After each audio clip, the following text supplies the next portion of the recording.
I'm Vivian C. Turner. I'll be doing my vital signs video. I'm going to step into my patient's room, close my patient door, close the curtain to ensure patient privacy. I'm going to perform hand hygiene with my hand sanitizer. I'm going to introduce myself to my patient. Hi, I'm Vivian C. Turner. I'll be your nurse today. Can I have your full name and date of birth? My name is Ren Bang, and I was born June 19th, 2000. Perfect. I verified the patient's identity by using two patient identifiers. So I'm going to locate his radial pulse, which will be in the middle of his wrist and the bottom of his thumb. Okay, his rate and rhythm is normal. It is not bounding or thready. I'm going to start counting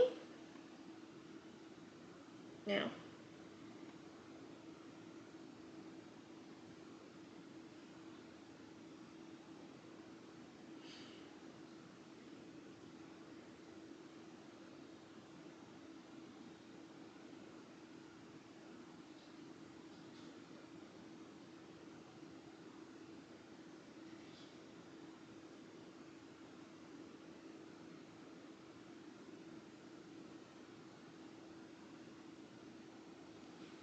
Okay, I counted for 30 seconds and I got 30.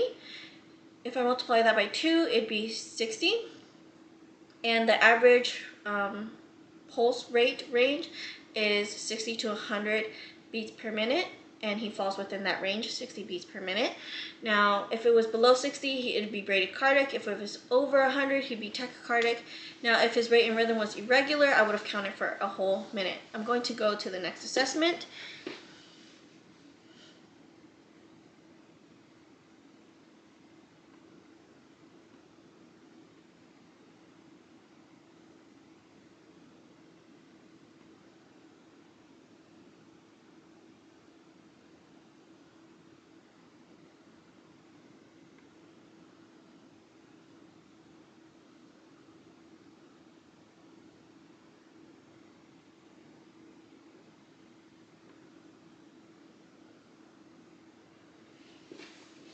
Okay, I counted for 30 seconds again for his respiratory, and his respiratory is 8.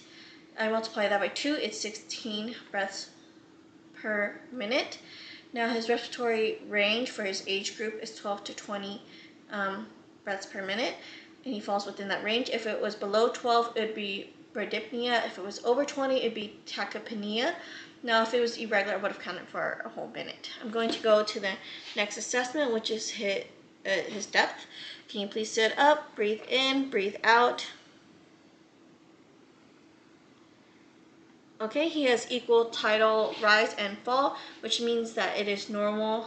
It's not shallow, it's not deep, just normal. I'm going to do his blood pressure next.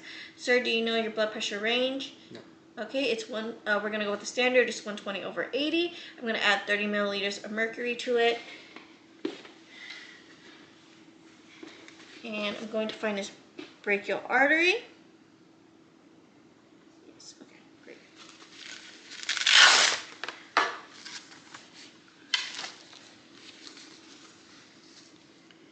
Okay.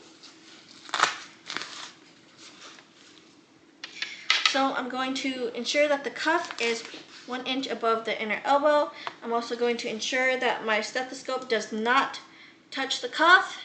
I'm also going to ensure that it does not touch the tubing of the cuff.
Okay, I got 92/60, which is pretty low. I just have to make sure. Are you nauseous? Are you dizzy, sir? No. No? Okay. I'm going to perform hand hygiene with my hand sanitizer, and I'm going to note that in your chart, and I'll have some follow-up questions for you. Okay? And I'm done with my vital signs video.